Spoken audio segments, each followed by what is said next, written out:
untuk pembangunan yang ada di Masjid Imam Syafi'i. Pada kesempatan yang lalu sebelum pandemi kita sudah melaksanakan pembangunan. Qadarullah belum sempat selesai, terjadi pandemi maka kita hentikan.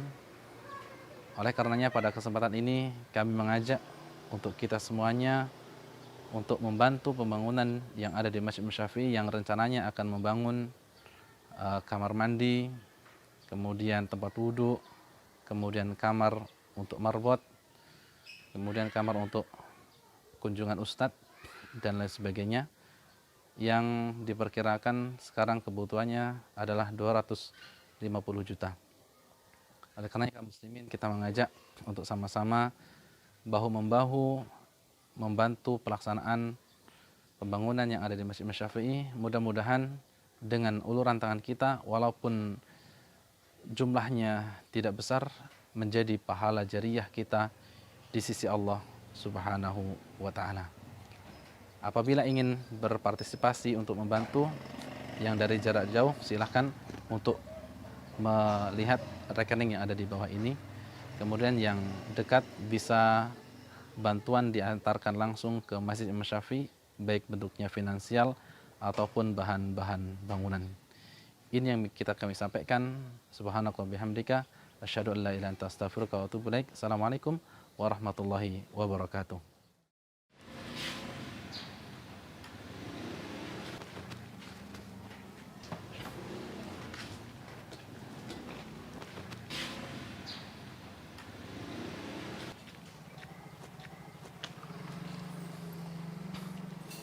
Bismillahirrahmanirrahim. Assalamualaikum warahmatullahi wabarakatuh. Alhamdulillah wassalatu wassalamu ala Rasulillah wa ala alihi wa sahbihi wa mawalah. Asyhadu an la ilaha illallah wahdahu la syarika lah wa asyhadu anna Muhammadan abduhu wa rasuluh. Amma ba'd. Kaum muslimin rahiman rahimakumullah, kita ucapkan puji syukur kepada Allah Subhanahu wa Ta'ala atas segala kenikmatan yang diberikan kepada kita semuanya. Dan untuk kesempatan kali ini izinkan kami menyampaikan dari DKM Masjid Imam Syafi'i. Sepertinya Masjid Imam Syafi'i membutuhkan uluran tangan kita kembali untuk pembangunan yang ada di Masjid Imam Syafi'i. Pada kesempatan yang lalu sebelum pandemi kita sudah melaksanakan pembangunan. Qadarullah belum sempat selesai, terjadi pandemi maka kita hentikan. Oleh karenanya pada kesempatan ini kami mengajak untuk kita semuanya untuk membantu pembangunan yang ada di Masjid Imam Syafi'i yang rencananya akan membangun kamar mandi, kemudian tempat wudhu, kemudian kamar untuk marbot, kemudian kamar untuk kunjungan ustadz dan lain sebagainya, yang diperkirakan sekarang kebutuhannya adalah 250 juta. Oleh karena kaum muslimin kita mengajak untuk sama-sama bahu-membahu membantu pelaksanaan pembangunan yang ada di Masjid Imam Syafi'i. Mudah-mudahan dengan uluran tangan kita, walaupun jumlahnya tidak besar, menjadi pahala jariyah kita di sisi Allah Subhanahu wa Ta'ala.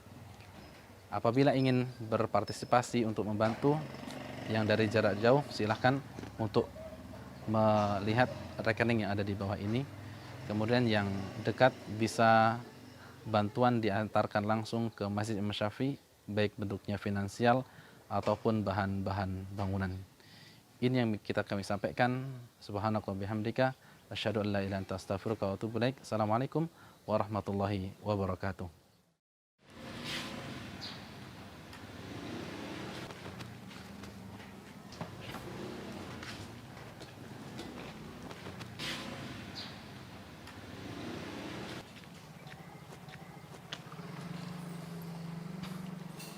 Bismillahirrahmanirrahim. Assalamualaikum warahmatullahi wabarakatuh. Alhamdulillah wassalatu wassalamu ala Rasulillah wa ala alihi wa sahbihi wa mawalah. Asyhadu an la ilaha illallah wahdahu la syarika lah wa asyhadu anna Muhammadan abduhu wa rasuluh. Amma ba'd. Kaum muslimin rahiman rahimakumullah, kita ucapkan puji syukur kepada Allah Subhanahu wa Ta'ala atas segala kenikmatan yang diberikan kepada kita semuanya. Dan untuk kesempatan kali ini izinkan kami menyampaikan dari DKM Masjid Imam Syafi'i. Sepertinya Masjid Imam Syafi'i membutuhkan uluran tangan kita kembali untuk pembangunan yang ada di Masjid Imam Syafi'i. Pada kesempatan yang lalu sebelum pandemi kita sudah melaksanakan pembangunan. Qadarullah belum sempat selesai, terjadi pandemi maka kita hentikan.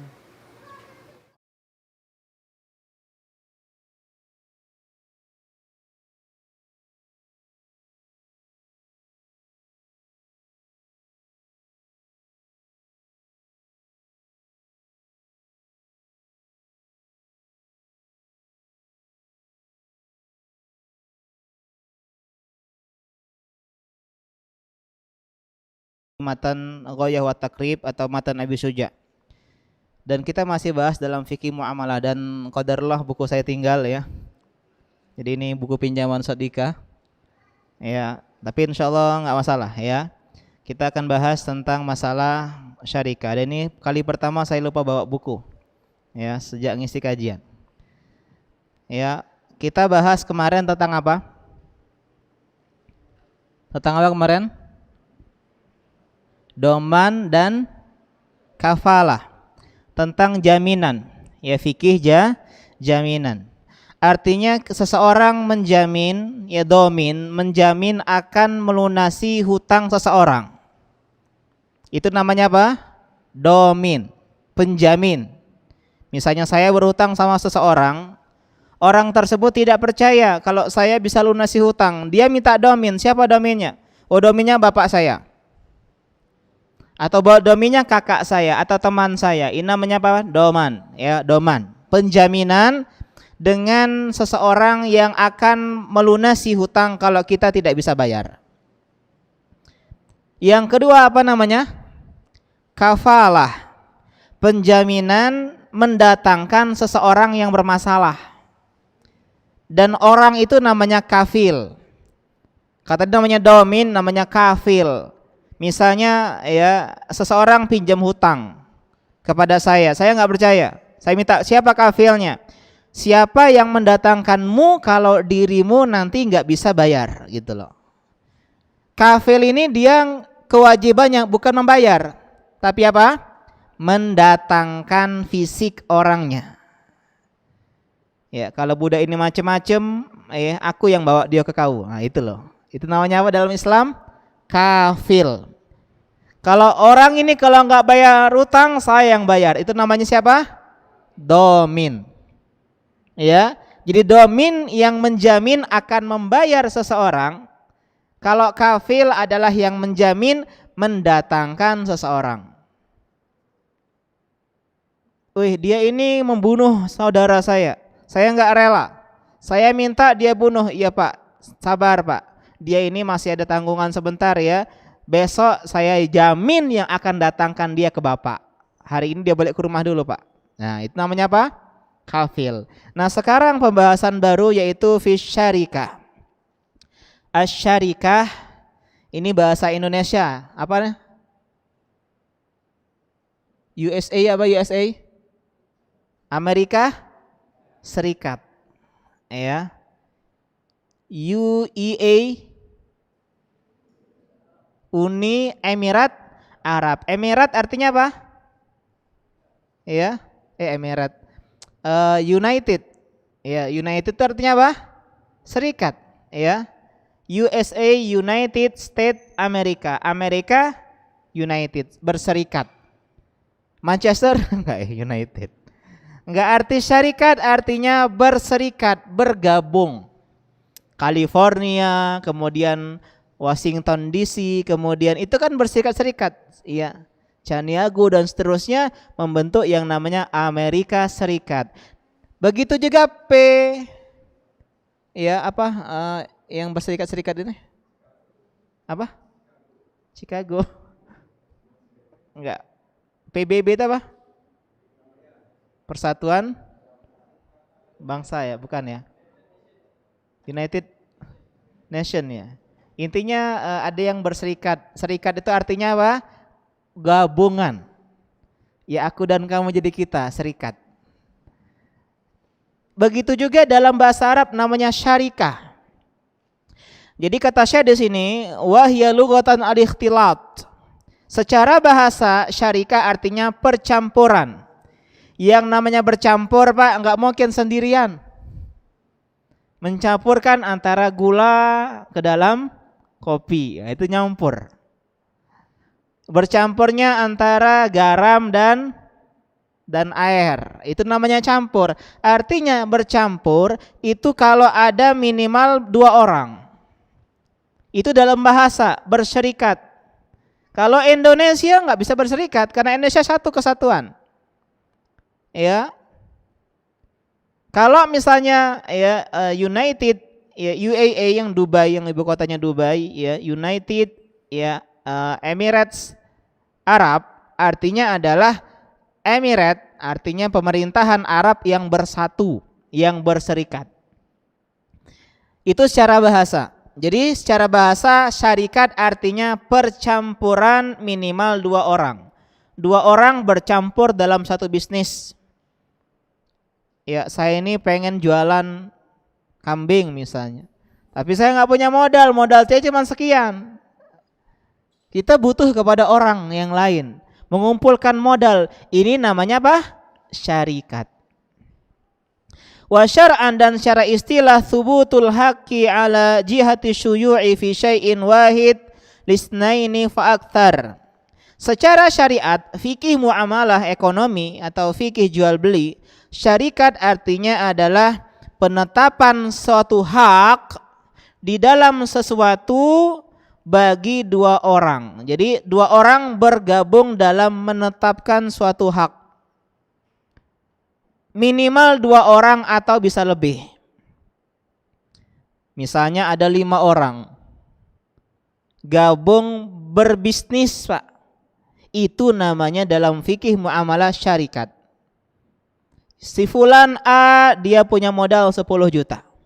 B 5 juta, C 20 juta, D 3 juta. Bergabung banyak, terkumpul 100 juta, bikin bisnis. Misalnya bisnis apa? Jualan baju. Itu namanya apa? Syarikat. Ya, jadi intinya bergabungnya minimal 2 orang di dalam sesuatu usaha, itu dalam Islam namanya syarikat.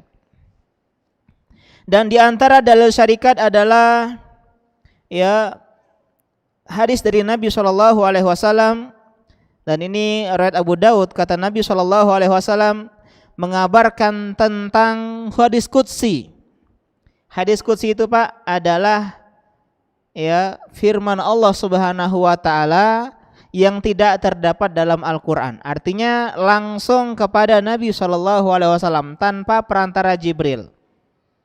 Maknanya ya lisannya, ucapannya dari Nabi, maknanya dari Allah Subhanahu wa taala. Itu namanya hadis qudsi.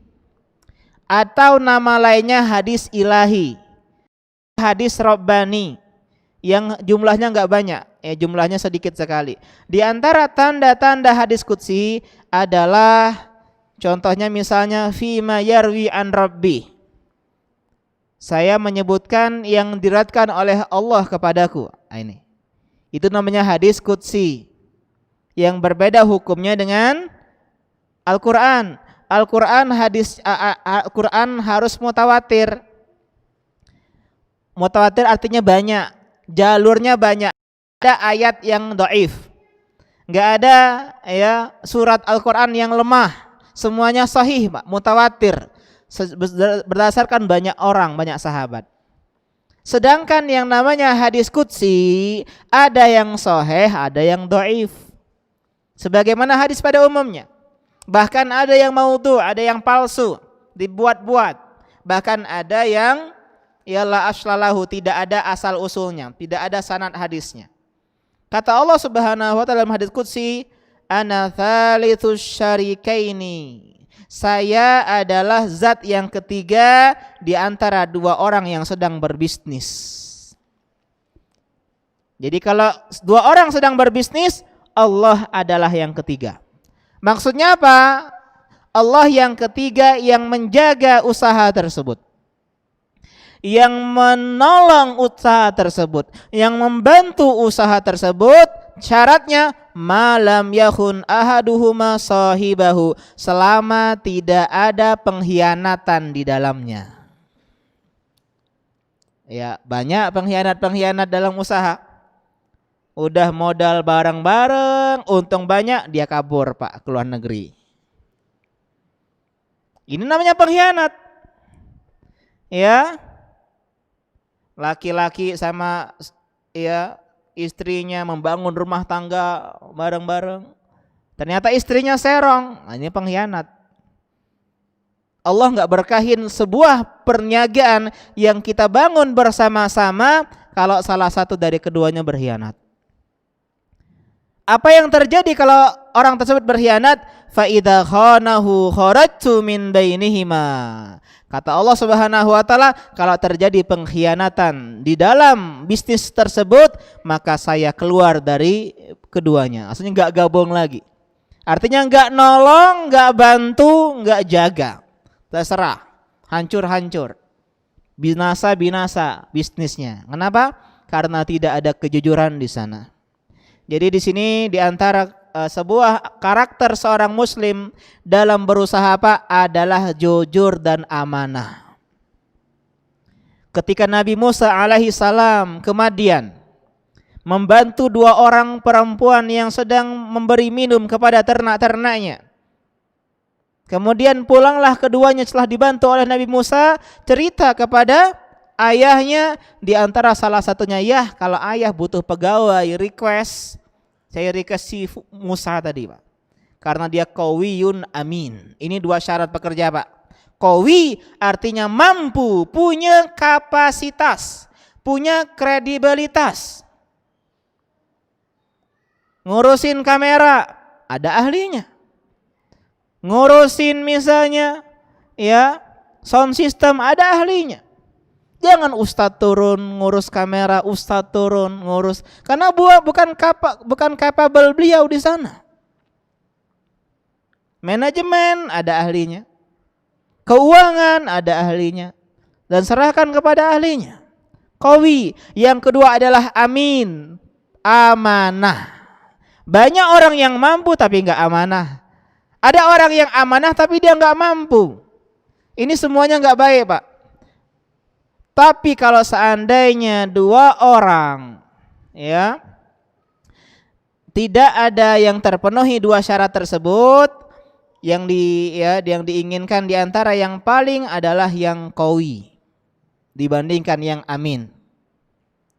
Ya, misal kita butuh seorang ya ahli listrik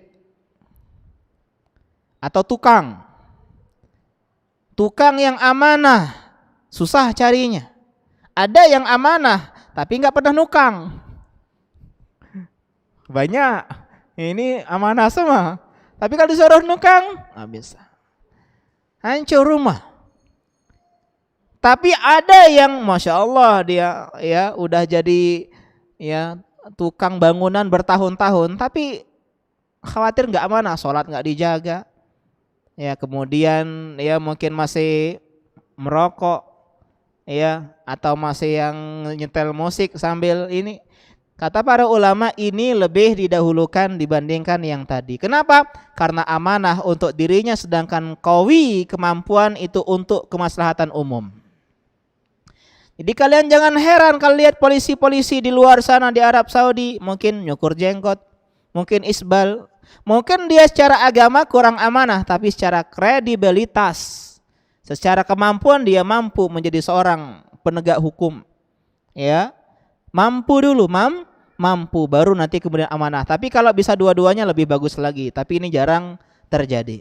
Ya, ini di antara dalilnya. Di antara dalilnya lain adalah Nabi SAW. Beliau seorang pebisnis, seorang pedagang, seorang entrepreneur, dan beliau enggak sendirian. Sebelum beliau menjadi seorang nabi, ya, sebelum beliau menikah dengan Khadijah, beliau berbisnis Pak, dan punya rekan bisnis yang namanya siapa yang tahu?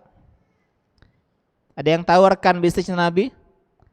Yang ketika di Fathu Mekah, penaklukan kota Mekah ketemu, ya akhi, ya syariki, wahai saudaraku, wahai partner bisnisku. Ya. Dia adalah As-Sa'ib ibn Abi Sa'ib. Namanya Sa'ib radhiyallahu taala anhu. Ya. Menunjukkan bahwasanya yang namanya syarikah di dalam Islam diperbolehkan, Pak. Itu secara nas Al-Qur'an dan hadis Nabi SAW. Adapun secara logika, kita makhluk sosial. Kadang ada orang punya uang tapi nggak bisa ngelola harta, benar? Benar. Ada orang yang punya ide-ide cemerlang dalam bisnis tapi dia nggak punya modal. Ada orang yang dia punya ide tapi modalnya sedikit. Sehingga makhluk sosial seperti manusia, ya, ini melazimkan akan adanya kerjasama, teamwork. Karena kita ini kadang ahlinya hanya satu, ya, ada ahli sebagai kameramen, ada ahli sebagai sound system, ada ahli sebagai yang lain-lainnya. Kalau tim-tim luar sana, ya itu punya ahli-ahlinya. Misalnya bikin komik, bukan satu orang. Ada yang bikin gambar, ada yang bikin skrip, ada yang bikin jadi itu dalam masalah dunia saja. Masalah bisnis misalnya. Ada yang koki, ada yang pintar keuangan, ada yang pelayannya, kemudian ada GM-nya. Karena semua orang punya keahlian masing-masing. Bayangkan kalau dalam muamalah, Pak, kita nggak boleh kerjasama, alangkah beratnya. Kayak saya. Jualan, yang anter juga, yang packing juga misalnya, yang kirim. Kalau seorang bisnis yang bagus kan dia punya tim masing-masing. Jadi inilah diantaranya. Contoh misalnya ada wedding syar'i misalnya, ada yang ngurus pelaminan, ada yang ngurus catering, ada yang ngurus busana, ada yang ngurus fotografernya, ada yang ngurus broadcastingnya, videonya. Jadi semua orang punya kemampuan masing-masing. Sekarang kita lanjutkan, Lisyarikati khamsatu syara'id. Untuk teamwork seperti ini, syarikat dalam mazhab Syafi'i ada 5 syarat. Berapa? 5. Yang pertama, antakuna ala naddin minad darahimi wad dananiri. Yang pertama, hendaklah yang dijadikan modal dalam usaha gabungan tadi adalah uang tunai. Seperti dinar dan dirham. Ingat, Pak, kita nggak bicara mudharabah. Mudharabah beda, ya. Kita bahas masalah mudharabah. Kita bahas adalah syarikah. Dan mudharabah adalah bagian dari syarikah. Jadi syarikah itu luas, Pak. Dan di sini lebih kepada syarikatul inan. Artinya modal dengan modal. Kerjasama 2 orang atau lebih yang mereka mengumpulkan modal terlebih dahulu. A keluarin modal, B keluarin modal. Kalau mudharabah beda hukumnya. Musaqat beda hukumnya. Muzara'ah beda hukumnya. Nanti kita bahas syarikah dulu. Akan tetapi ini dikritik oleh mazhab Syafi'iyah, oleh ulama Syafi'iyah itu sendiri. Katanya enggak harus mata uang. Yang penting di sini disebutkan, yang penting dia itu adalah alal misli, sesuatu yang misli. Misli ini artinya adalah sesuatu yang bisa ditakar, ditimbang. Yang kalau digabung gak ketahuan mana punya A, mana punya B. Contohnya apa? Beras. Saya punya beras 1 ton. Kemudian Mas Ahmad punya beras 2 ton. Digabungin berasnya. Ketahuan gak mana beras Mas Ahmad sama beras saya? Gak ketahuan. Ini boleh dijadikan modal dalam syarikah. Tapi kalau satunya pempek, satunya tekwan, gak bisa gabung. Karena dia bukan misli, tapi bahasanya adalah mutaqawim, sesuatu yang bisa dibedakan. Kenapa kira-kira, Pak, nggak boleh dalam mazhab Syafi'i benda yang berbeda dijadikan modal? Karena kalau rusak, ketahuan rusak punya fulan. Iya kan? Misalnya ada yang bisnis, ya satunya ngasih baju, satunya ngasih celana. Ternyata bajunya robek, yang punya celana robek model ente ini. Gitu ya. Saling salah penyalahan. Dan ini bahaya dalam sebuah tim. Yang namanya tim itu Pak harus rapi di dalam dulu. Internalnya harus bagus. Bayangkan kalau misalnya Manchester United mainnya nggak bagus, timnya ada musuhan antara Wayne Rooney, ya nggak tahu sekarang ya, saya zaman saya dulu yang taunya Wayne Rooney musuhan sama Ronaldo, ya nggak saling operan, apa yang terjadi? Ya rusak permainannya. Begitu juga di sini, kalau ada dua benda yang ini bisa dibedakan satu sama lain, khawatirnya kalau ada masalah dengan benda tersebut, orang yang lain, pihak yang lain tidak mau terima. Sehingga disyaratkan kalau uang tersebut digabung. Yuk kita gabung 5 juta, 6 juta diambil. Digabung. Mau diambil sekian, ini kan nggak tahu punya siapa yang diambil uang ini. Yang satu ngasih 5 juta, satu ngasih 5 juta, 10 juta. Modal awal untuk beli misalnya makanan, bahan makanan 2 juta. Nah 2 juta ini kan nggak ketahuan apakah 2 juta punya si A, 2 juta punya B, atau sejuta, atau setengah enggak. Jadi dia harus benda yang sama. Jadi poin yang pertama adalah mata uang atau sesuatu yang bisa ditakar dan ditimbang, yang intinya kalau digabung dia nggak bisa dibedakan. Ini jenis yang pertama, syarat yang pertama. Syarat yang kedua, wa an yattafiqa fil jinsi wan naw'i. Ini hampir sama dengan poin yang kedua yang kita sebutkan tadi, hendaklah dia sama jenis dan macamnya. Tadi kita bahas ya, uang sama uang, beras sama beras, gandum sama gandum, sepatu sama motor nggak bisa, nggak sejenis, pempek sama donat nggak sejenis, ya. Satunya baju, satunya ya misalnya celana nggak sejenis misalnya. Intinya sesuatu tersebut harus sejenis dalam syarikat inan. Nanti bahas yang lain. Yang ketiga, wa an yahlital malaini. Hendaklah dua harta tersebut bercampur. Kalau bergabung bisnis, duit masih di rekening masing-masing, belum syarikat namanya. Yuk kita bikin rekening baru yuk. Iya, rekening baru. Atas nama salah satu. Si A transfer A, sekian juta. Si B transfer sekian juta. C transfer sekian juta. Bergabung harta dalam rekening, namanya syarikat. Mulai kita cari modal. Mulai kita bikin usaha. Bikin laundry, sekian untuk beli mesin cuci, sekian untuk ngontrak setahun, sekian untuk produksi barang-bahan seperti plastik atau misalnya deterjen, ya. Kemudian C sekian untuk bayar upah. Ini namanya kerjasama. Dan coba ikhwan-ikhwan itu seperti ini, coba. Kadang ini usaha sendiri. Jadinya mencar-mencar, nggak dapat, ya. Akhirnya dapatnya setengah-setengah. Karena yang namanya bersama itu tentu lebih baik. Menurut penelitian burung-burung, kalau dia terbang barengan, kecepatannya menaik sekian persen. Kalau saya juga pengen pengen pulang cepat, saya ajak orang balapan ya. Hanya ada orang ngebut, kita kejar dia kan, dia nggak bakal kalah kan, kan seru di situ. Karena berdua, kalau sendirian, ya dia lambat jalannya. Tapi ini bukan untuk balap-balapan ya, itu contoh saja, contoh. Jadi kalau misalnya sebagian orang-orang itu single factor, dia yang jualan, dia yang ini, dia yang itu. Karena mikirnya kalau saya pakai pekerja, rugi dong uangnya. Lebih baik uangnya untuk saya. Ini pemikiran pengusaha Palembang ini.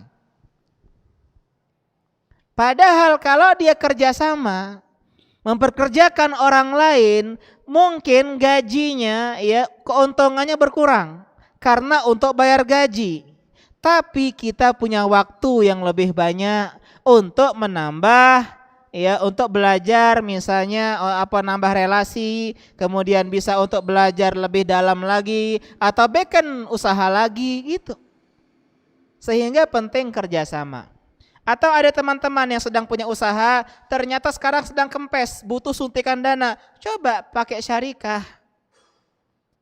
Ya, datang ke teman yang kaya, saya nih prospek bisnisnya ini nih, ya presentasi. Qadarullah lagi butuh suntikan dana 5 juta, bisa nggak akhi? Ya gabung gini. Ya karena qadarullah ini udah jalan udah lama, kasihan kalau tutup karena pandemi ini. Ya bismillah, dia punya uang juga.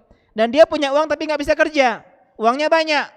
Dia lihat siapa bisnis ikhwan-ikhwan ini yang prospek kira-kira, yang 3 tahun bertahan ternyata masya Allah perkembangannya. Ini jual ayam, ini jual kambing, ini ada catering, bismillah. Letakkan uang di sana. Harus balik kau nah, kita bahas itu. Boleh ada harus balik itu ya. Kalau bangkrut pokoknya ganti kau. Nah, ya. Ini Palembang nih. Jadi itu koin yang ketiga, harus bergabung hartanya. Poin yang keempat, wa an ya'zana kullu wahidin minhuma yusahibihi fit tasarrufi.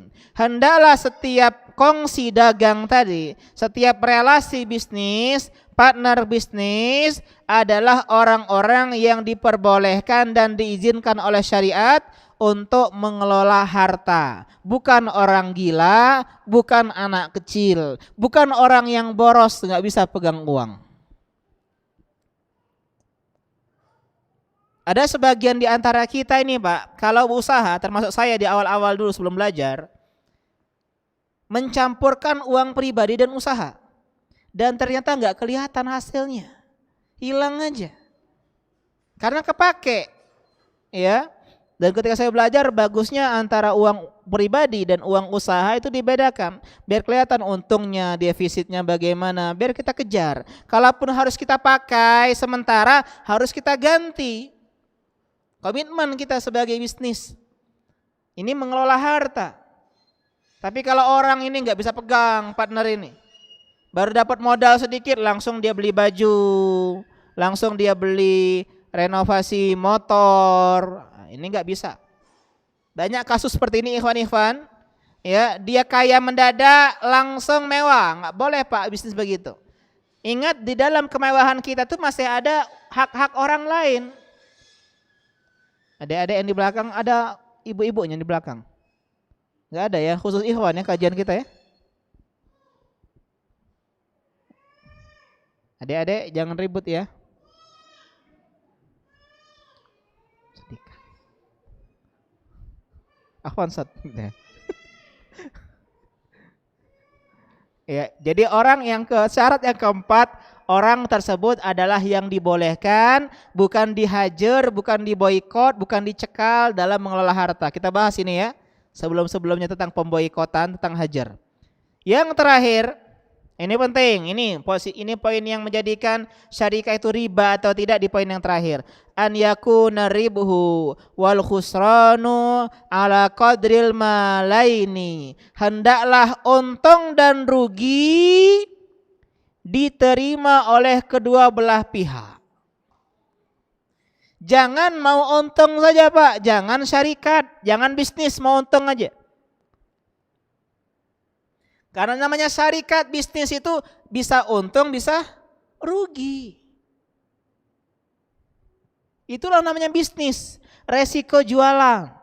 Bisa tutup, bisa sukses. Kalau seseorang dia mengharuskan pokoknya modal saya harus balik, tendang orang ini dari usaha kita Pak. Sorry Pak, kami butuh partner-partner yang siap untuk dapat untung sebagaimana siap untuk dapat rugi. Contoh, sebagian di antara investasi termasuk syarikat investasi. Investasi dalam Islam boleh Pak. Tapi di antara yang terjadi sekarang di bank dan di banyak badan-badan lembaga adalah investasi yang dijamin. silakan Pak investasi sama 50 sama kami 10 juta, kami jamin pasti balik 10 juta. Riba. Karena itu Pak, ketika datang ke bank, bank menawarkan akad mudharabah, Pak kalau untung bagi hasilnya begini. Kalau untung begini. Mbak tenang Mbak. Kalau untung mah enak, kalau rugi gimana? Tanya kalau rugi. Kalau rugi, nggak mungkin rugi Pak, ini pasti dijamin riba. Karena kaedahnya setiap kerjasama yang dijamin modalnya akan kembali itu berarti utang, ya enggak? Sedangkan utang nggak boleh dapat manfaat. Kalau mudharabah bukan utang, seandainya kolaps ya, bukan collaboration. Collab artinya bangkrut. Maka si pemodal nggak boleh nuntut apa-apa kepada si pengelola. Lemah nian saat pengelolanya. Pengelola sudah berkorban waktu dan tenaga Pak. Kate-kate yang untung kalau. Kita bolehlah rugi harta, tapi dia juga rugi waktu dan rugi tenaga. Ya sudah ya. Rugi sama dibagi sebagaimana untung dibagi. Tapi dalam mazhab Syafi'i ini sedikit unik. Mereka menyesuaikan sesuai dengan modal Pak. Contoh misalnya ini ada bisnis butuh modal 100 juta. Yang gabung 3 orang. Jimmy, Putra ya sama Mas ya Ahmad Jamhuri. Jimmy 20 juta. Kemudian Putra 30 juta. Kemudian Mas Ahmad ya 50 juta. Maka keuntungannya dalam mazhab Syafi'i 50% Mas Ahmad, 30% Mas Putra dan 20% Mas Jimmy. Kenapa? Ala qadril malain, sesuai dengan modal. Ini dalam mazhab Syafi'i. Sehingga nggak boleh nuntut. Jimmy bilang aku yang paling capek, minta aku 30. Aku intelijen paling muda, aku paling semangat. Oh nggak bisa. Dalam mazhab Syafi'i harus sesuai dengan modal. Tapi wallahu a'lam pendapat yang lebih tepat adalah sesuai dengan kesepakatan.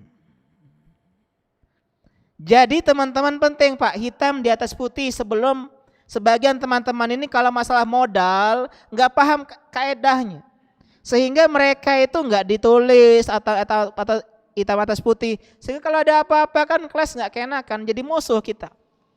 Tapi kalau ada SOP, sudah ada peraturannya, si fulan dapat sekian.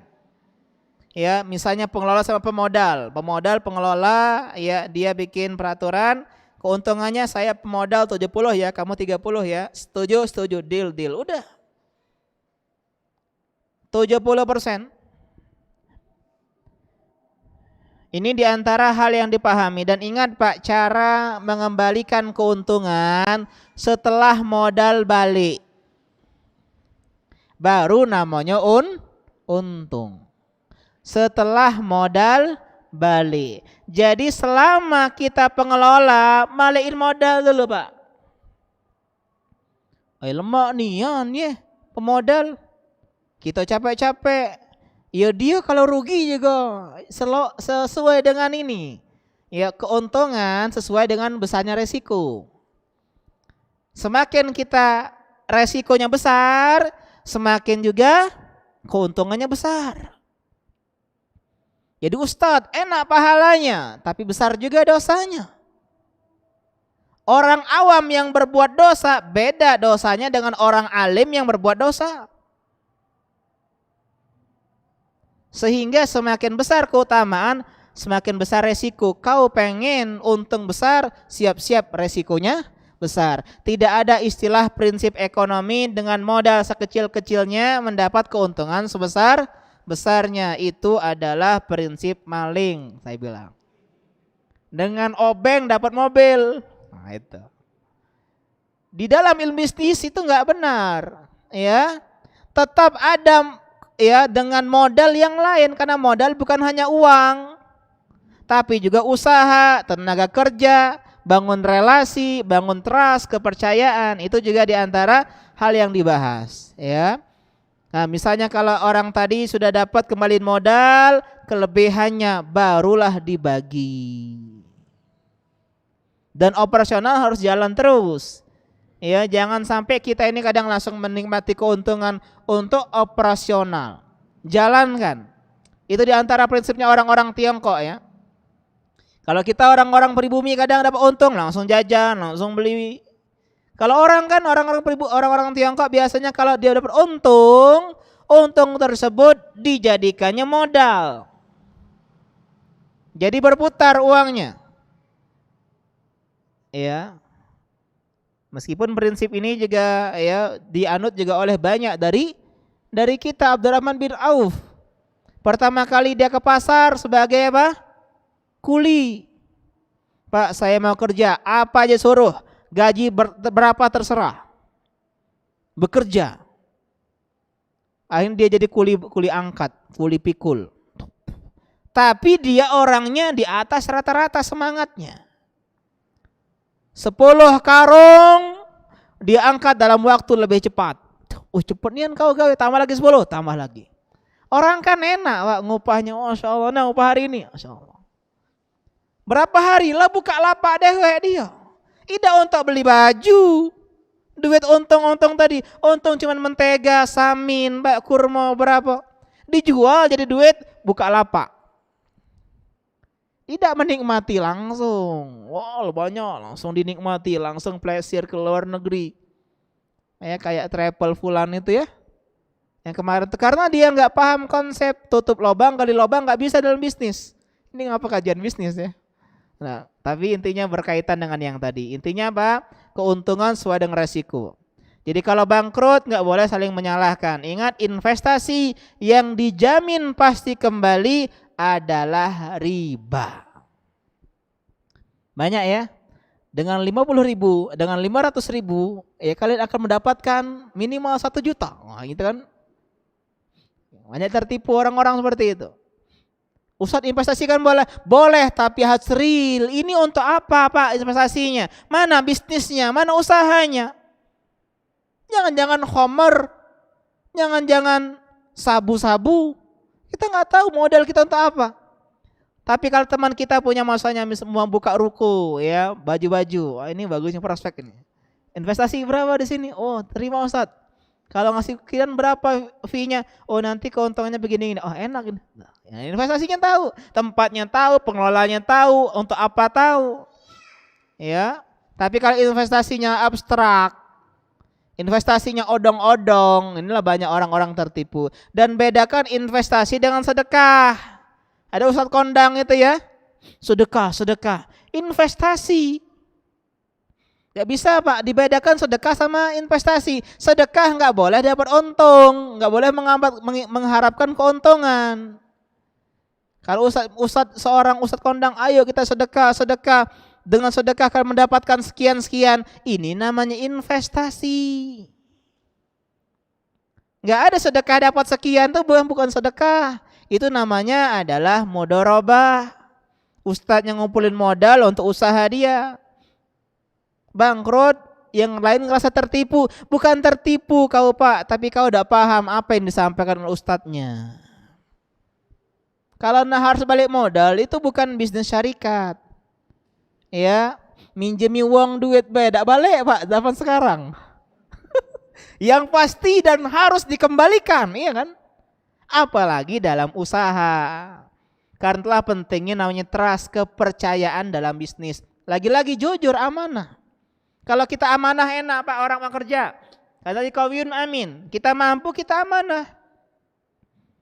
Ini diantara hal yang harus dipahami. 5 syarat tadi. Ya, kita lanjutkan sedikit lagi. Ya, sudah azan ya. Kita break azan dulu. Ya, kemudian kita lanjutkan sedikit. Subhanaka Allahumma nika asyhadu an la ilaha illa anta astaghfiruka wa atubu ilaik. Assalamualaikum warahmatullahi wabarakatuh.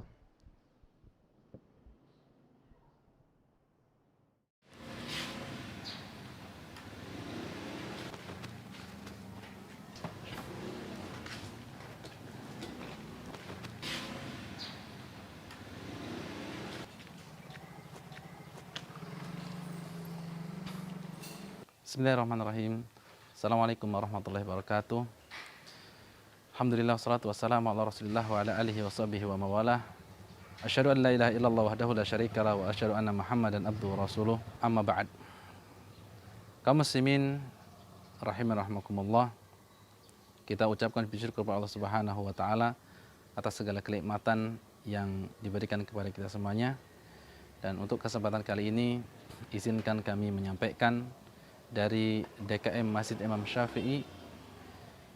Sepertinya Masjid Imam Syafi'i membutuhkan uluran tangan kita kembali untuk pembangunan yang ada di Masjid Imam Syafi'i. Pada kesempatan yang lalu sebelum pandemi kita sudah melaksanakan pembangunan. Qadarullah belum sempat selesai, terjadi pandemi maka kita hentikan. Oleh karenanya pada kesempatan ini kami mengajak untuk kita semuanya untuk membantu pembangunan yang ada di Masjid Imam Syafi'i yang rencananya akan membangun kamar mandi, kemudian tempat wudhu, kemudian kamar untuk marbot, kemudian kamar untuk kunjungan ustadz dan lain sebagainya, yang diperkirakan sekarang kebutuhannya adalah 250 juta. Oleh karena kaum muslimin kita mengajak untuk sama-sama bahu-membahu membantu pelaksanaan pembangunan yang ada di Masjid Imam Syafi'i. Mudah-mudahan dengan uluran tangan kita, walaupun jumlahnya tidak besar, menjadi pahala jariyah kita di sisi Allah Subhanahu wa ta'ala. Apabila ingin berpartisipasi untuk membantu yang dari jarak jauh, silahkan untuk melihat rekening yang ada di bawah ini. Kemudian yang dekat bisa bantuan diantarkan langsung ke Masjid Imam Syafi'i, baik bentuknya finansial ataupun bahan-bahan bangunan. Ini yang kami sampaikan. Subhanaka wa bihamdika asyhadu an la ilaha illa anta astaghfiruka wa atubu ilaik. Assalamualaikum warahmatullahi wabarakatuh.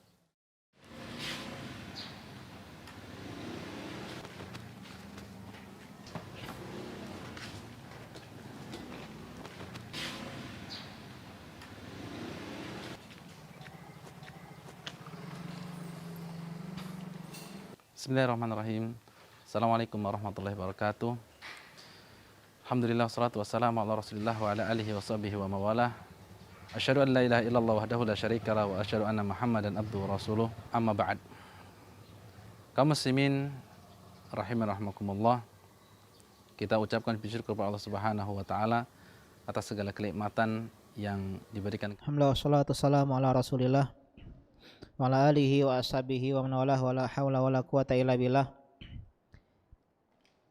Kita lanjutkan tadi tentang 5 syarat dalam syarikat. Yang pertama tadi apa? Berupa uang tunai, ya, atau barang yang bisa ditakar maupun ditimbang. Ini dalam syarikat inan, ya. Yang kedua adalah sama jenis dan macamnya dalam modalnya. Yang ketiga bercampurnya harta-harta tersebut. Yang keempat pemiliknya diizinkan oleh syariat untuk mengelola harta. Dan yang terakhir hendaklah rugi dan keuntungan ditanggung bersama dan sesuai dengan persentase modal. Kita lanjutkan, walikulli wahidin minhuma fashuha mata syaa. Dan boleh bagi partner bisnis Pak untuk mengcancel perserikatannya, kongsi dagangnya. Jadi akadnya akad yang jaiz. Apa jaiz? Ya, teman-teman yang kemarin ngikutin kajian fikih muamalah di KPMI ya, online, sudah saya jelaskan tentang perbedaan akad jaiz dan akad lazim. Akad lazim itu tidak boleh di-cancel dari salah satu pihak. Contohnya jual beli. Kalau jual beli sudah deal, udah bayar, udah dikasih, tiba-tiba tanpa sebab mau cancel. Ini enggak boleh kecuali atas keriduan kedua belah pihak. Di dalam jual beli. Oh, aku tak jadi beli ni. Oh, dah pacak kau ni, duitnya aku beli ke. Pokoknya sudah. Tapi sekian ya, aku bayarin sekian baik cuman. Tidak ada apa? Boleh. Yang penting sama-sama ridho. Penjual dah, rugi aku jual sama dia murah itu. Wah aku cancel beli nambah duitnya, balik ke barangnya. Tidak baca kan? Nambah dikit nambah. Oke nambah sekian. Yang penting balik barang itu, nggak salah. Asal sama-sama ridho. Kalau dia nggak mau, nggak boleh kita paksa. Tapi bagi penjual lebih baik menerima ya percancelan dari pembeli karena kita iming-imingi atau dijanjikan gugurnya Pak dosa-dosa kita. Jadi seorang pengusaha udah deal. Ingat Pak, sebagian orang salah paham masalah ikolah. Ikolah itu adalah menerima pengcancelan order dari pembeli yang dihapuskan dosa-dosanya itu kalau sudah akadnya sah, bukan cuma nanyo-nanyo ini berapa harganya sekian, hilang dia, tidak apalah menggugurkan dosa, belum. Yang sudah deal Pak, dia sudah transfer minta balik ke, nah itu yang menggugurkan dosa itu. Nah ya sudahlah, bismillah balik ke nah Pak duitnya, nah itu ikolah. IP HP ini terserah dia, pembeli adalah raja ya. Tapi kalau sudah deal sebenarnya kita nolak pun nggak masalah, nolak. Nah ini namanya akad lazim, akad kongsi dagang, akad kerjasama bisnis itu akadnya jaiz, boleh salah satu walk out meskipun pihak lain nggak ridho, tidak boleh marah-marah. Kerjasama ya, iya selama tidak ada perjanjian. Kerjasama tiba-tiba tengah jalan, aku udah jadi ya. Aku sekian, aku ambil modal kau ya. Aku ambil modal aku yang sisanya bisnisnya udah ini ya, udah gede ya, udah pembagian hasil modal. Mau di cancel nggak masalah, asal sudah dibagi sama sesuai dengan kesepakatan awal. Nggak boleh kau nih tidak kawanan ya sih. Terserah, namanya akad jaiz Pak. Ya karena boleh di cancel oleh kedua belah pihak atau salah satunya saja. Kapanpun dia mau, wa mata ahaduhuma batolats, dan kalau meninggal salah satu dari partner bisnis tersebut maka tercancelah transaksi. Jadi kalau pengen di luar batasan ini atau di luar ketentuan ini, bikinlah perjanjian dari awal. Di antara kesalahan ya sebagian pelayanan adalah tidak menentukan kalau ternyata pelanggan mengcancel. Oh, mana kalau cancel ini? Atau bayar kalau pakai modal sekian-sekian. Harusnya ada SOP-nya. Gimana kalau cancel sekian? Dia harus membayar sekian persen. Ditulis Pak. Ya, karena masih bentuknya kerjasama. Tapi kalau bisnis beda ya. Bisnis beda. Atau DP hangus, jelasin di awal. Atau kerjasama bisnisnya minimal selama 5 tahun. Nggak boleh keluar atau mengundurkan diri di luar 5 tahun. Boleh, asal disepakati oleh yang mau partner.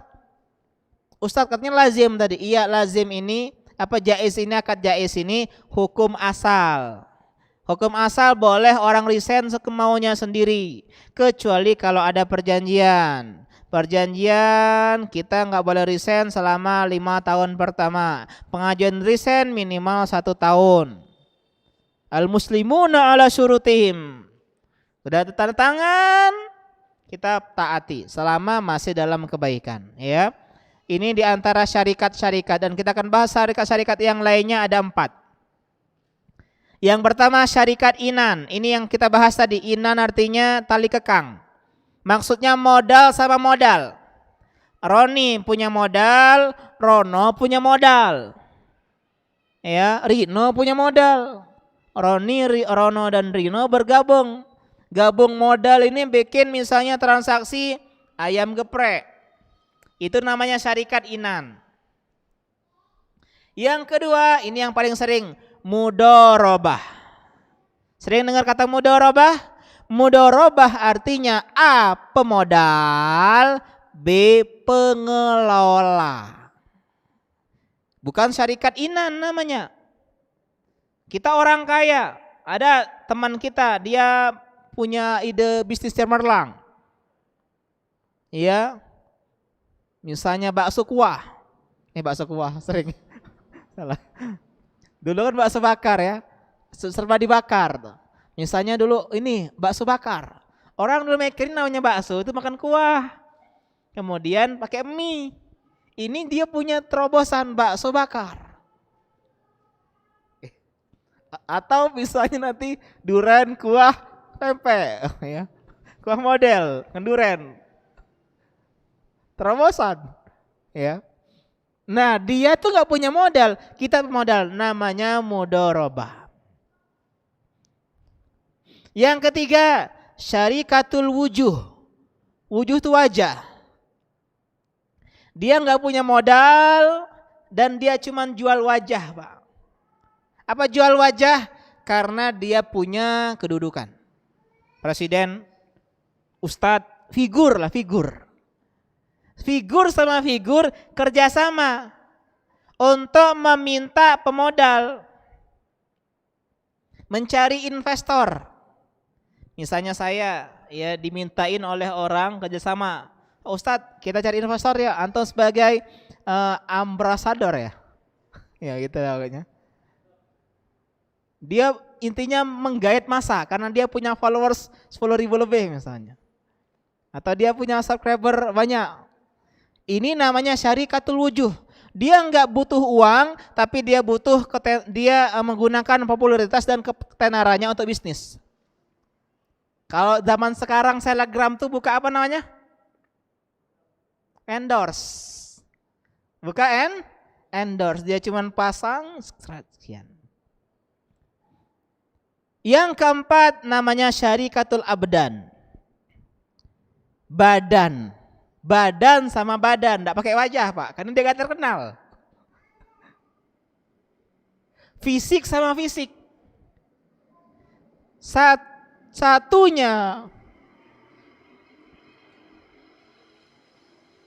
Satunya misalnya ya jago motor. Dia pintar naik motor, punya motor, pintar naik motor, kemudian dia paham kota, satunya dia paham tentang marketing. Jadi dua ini kerjasama, satunya marketing, satunya sebagai jasa antarnya. Jadi badan sama badan, artinya skill sama skill, Pak. Enggak butuh modal. Dia menjualkan jasa. Satunya pijat, satunya bekam. Mereka ini kerjasama. Ayo jasa sama kami, pijat plus bekam. Jadi satunya ahli mijat tapi nggak bisa bekam, satunya bekam nggak bisa mijat. Jadi sebelum dibekam dipijat dulu fasilitasnya. Setelah udah enak baru dibekam.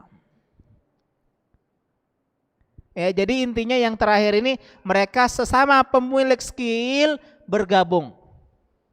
Ya, ini namanya kerja sama bisnis dan ini bagus sekali. Teman ada tempat, satunya ada usaha, gabung collab di sana. Ya, misalnya teman punya ruko nggak kepake, satunya pengen punya usaha nggak ada ruko, coba gabung di sana. Ya, nanti sepakatan bagi hasilnya bagaimana. Ini yang harus dipahami bersama dan alhamdulillah selesai tentang pembahasan tentang syarikah yang namanya partner bisnis atau kongsi dagang. Yang insya Allah pada pertemuan selanjutnya kita akan bahas tentang wakalah, tentang maklar, ngulo bahasa kita. Boleh nggak ngulo dalam Islam? Juga marketer, reseller, jualin barang orang, itu apa yang boleh dan tidak boleh? Tunggu di episode selanjutnya. Biar penasaran ya. Silakan kalau ada yang bertanya. Ya silakan. Iya. Iya. Apakah kamar yang ini ya dan teras termasuk masjid? Maka jawaban saya iya, termasuk di masjid ya, karena dia masih dalam berada di tiang-tiang masjid. Jadi selama dia dalam tiang masjid itu termasuk masjid. Teras termasuk. Jadi kalau orang tahiyatul masjid di teras dia boleh. Tapi setelah teras, ini khilaf para ulama ya. Kalau saya pribadi mengatakan itu bukan masjid. Karena boleh dibangun WC di sana, boleh meludah di sana, dan boleh buka lapak di sana kalau diizinkan oleh sekolah. Tapi ya, jadi termasuk ya ini termasuk masjid. Ya meskipun ada sebagian ulama juga yang mengatakan kalau sudah tertutup bangunan, ada yang mengatakan bukan masjid. Ini khilaf juga para ulama, sehingga katanya ya iktikaf gak boleh dalam situ. Tapi yang rajih wallahu alam itu masih dalam koridor kemah yang ada dalam masjid, sehingga berlaku dalamnya hukum masjid. Ya, jadi boleh dia iktikaf, yang tidur di sana dia akan iktikaf tiap malam, dia dapat pahala iktikaf. Ya, tapi dengan syarat kalau namanya iktikaf lebih banyak ibadahnya ya dibanding biasanya. Kalau kayak biasanya tidur jam 10 bangun jam 5 ya, itu berarti bukan iktikaf ya. Jadi termasuk masjid ya, rumah ini dan ini. Tapi coba tanyakan sama ustadz di sini yang lebih ya paham ya, takutnya beda pendapat. Ya, jadi ambil pendapat ustadz setempat dibandingkan ustadz jauh. Saya kan ustadz seberang ya. Seberang sungai ya. Jadi lebih dahulukan fatwa-fatwa yang berada di tempat itu. Misalnya Ustaz Bambang, Ustaz Yusuf Solihin, Ustaz Dika ya, dan ustadz-ustadz yang lainnya. Allahu a'lam. Ada lagi? Ya, silakan Pak.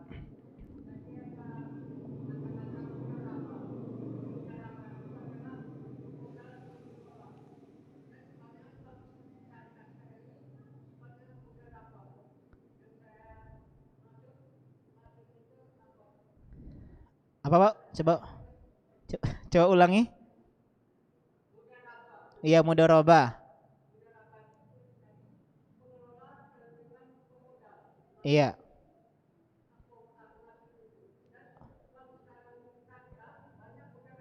Iya. Iya benar. Bagus, Pak.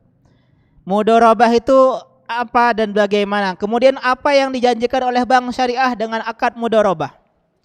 Mudharabah itu adalah pemilik harta dan pengelola.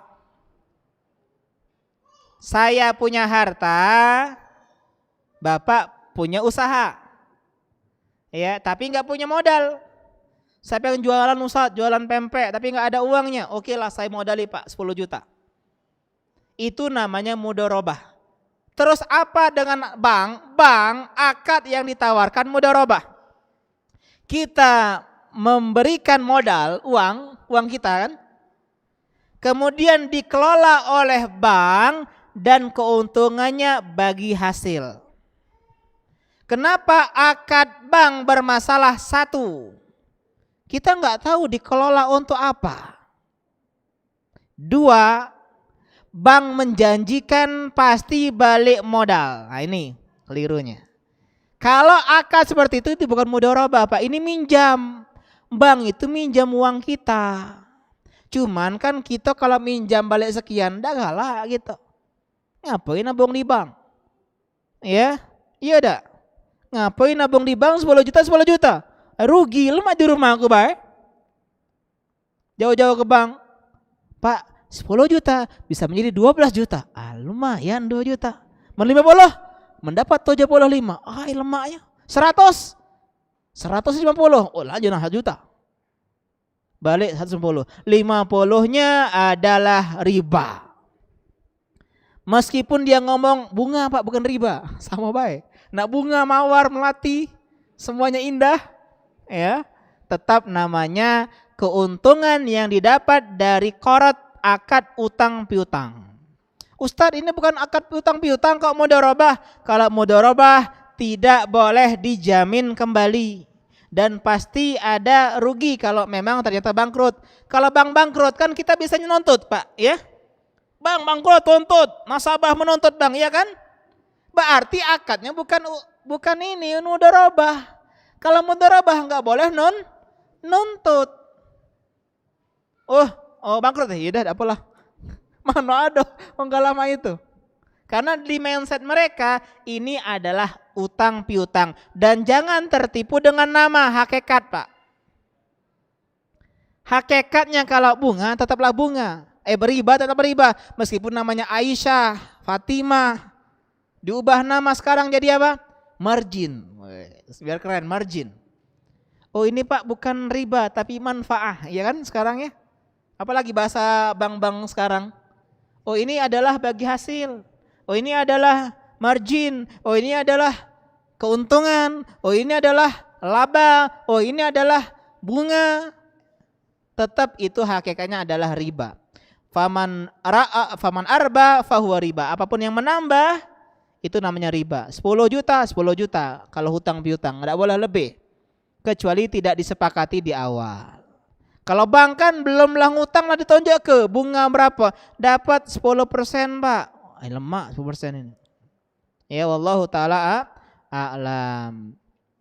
Jadi minjam dari uang bank sama nggak boleh, nabung juga nggak boleh, kecuali nabung ya di antara yang paling solusinya adalah akad wadiah. Sekarang bank-bank syariah seperti BNI Syariah ada, ya BNI Syariah ada akad yang namanya ya wadiah. Wadiah juga belum sempurna syar'i. Apa wadiah? Wadiah titip. 10 juta tetap 10 juta. 20 juta tetap 20 juta. Ini lebih aman kalau emang kita darurat untuk menggunakan bank. Kalau cuman gaji 500.000 enggak usah lah bikin rekening, Pak. Ya. Kalau jual online, neo transfer, ya maka ini hajat bikin rekening. Kalau bisa nggak pakai rekening lebih bagus, Pak. Tapi kalau emang hajat diperbolehkan tadi dengan syaratnya wadiah akadnya. Ustadz terlanjur Ustadz, punya aku ada bagi hasilnya. Minta ke bank hilangin bagi hasil, bisa Pak. Banyak teman-teman kita yang bisa. Cuman kita nggak berusaha. Pak Ustadz sayangin nomor rekening ganti, udah dikenal banyak customer. Bisa datangin bank. Minta hapus bagi hasilnya. Mau akad wadiah. Pak wadiah nggak ada untung Pak, mudharabah aja. Itu biasa mbak itu. Pokoknya wadiah, titik. Kalau udah galak aku nikahi kau. Ya. Oh iya jadi. Ya. Jadi penting sekali namanya memahami konsep, jangan tertipu dengan nama. Itu mudharabah ya. Jadi mudharabah itu boleh Pak, cuman akadnya yang terjadi di masyarakat yang bermasalah. Ya, wallahu taala a'lam. Enggak ada lagi ya. Nah, ya Imam sudah datang, Ustaz. Ya, kayaknya bersembunyi ya. Demikian kita akhiri, subhanaka Allahumma bika asyhadu an la ilaha illa anta astaghfiruka wa atubu ilaik. Assalamualaikum warahmatullahi wabarakatuh.